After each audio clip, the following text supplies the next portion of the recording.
The portrait you're about to see looks like nothing more than an old man resting near the shore. He leans lightly on a cane. His hands are folded in front of him, his head slightly bowed, as if he is praying, or simply tired after a long life at sea. For most of the 20th century, that is exactly what people assumed they were looking at. But there is something about this man's face that eventually became impossible to ignore. Because if you take a small mirror and stand it up straight down the center of his face, one half of this old man stops being an old man at all. This work is called The Old Fisherman. It was painted by the Hungarian artist Tivadar Csontváry Kosztka in 1902, and today it is held at the Otto Hermann Museum in the city of Miskolc, Hungary. Look behind him. The scene splits cleanly down the middle. To his right, a calm, glassy sea and the quiet outline of a village.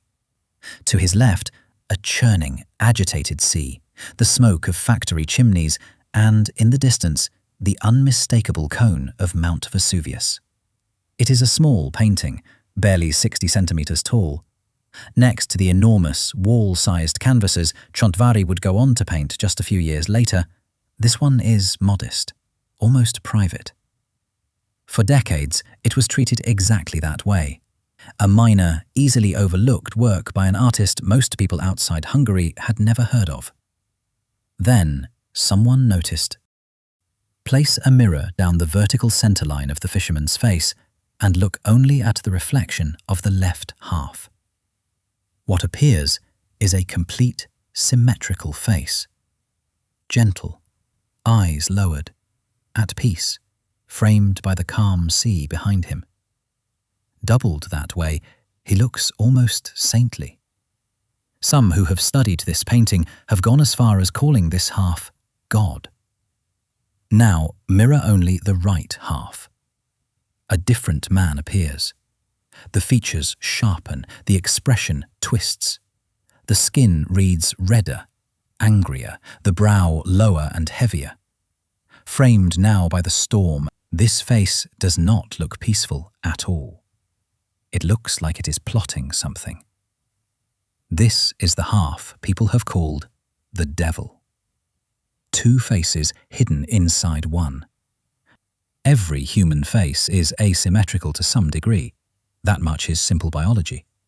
But what makes this painting difficult to dismiss as pure accident is that the asymmetry lines up with everything else Csontváry placed around it.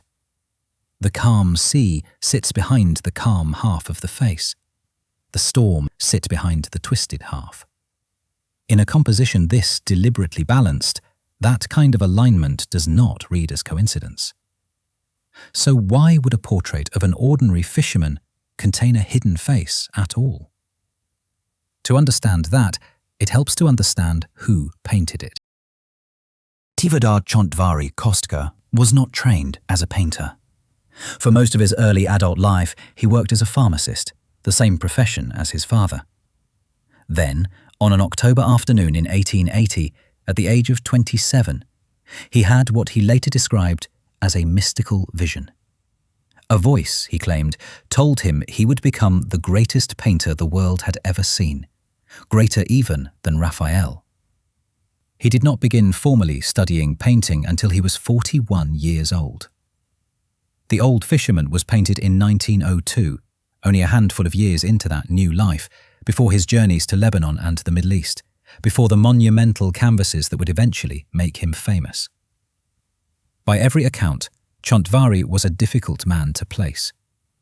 He called himself a sun-path painter, and believed his work was never meant to be sold, only to serve what he called the progress of humanity. His contemporaries in Hungary mostly considered him an eccentric, if not something closer to unwell. Several of his later biographers, looking back with the language of modern psychiatry, have suggested he may have lived with undiagnosed schizophrenia.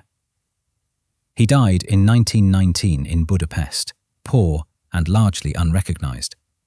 His own heirs, not understanding what they had inherited, very nearly sold his life's work by the meter as raw canvas to be reused, until a young engineer stepped in and bought the entire collection to save it. It would take decades after his death before critics began calling him one of the greatest painters Hungary had ever produced. Knowing all of that, the Old Fisherman starts to look like something more than a technical trick. A man who believed a divine voice had chosen him, who was called mad by the very people who would later call him a genius, painting a single face that is simultaneously a saint and a devil, depending only on which half you choose to look at. No letter, no diary entry, nothing in his own writing has ever confirmed which one it is. Csontváry left behind pamphlets about his cosmic mission and his own genius, but not a single line explaining this painting. Which version do you believe? A hidden message from a man who thought he had received a message from God? Or an accident of biology that we chose more than a century later to read as something more? Let me know what you think in the comments. Thanks for watching. See you in the next one.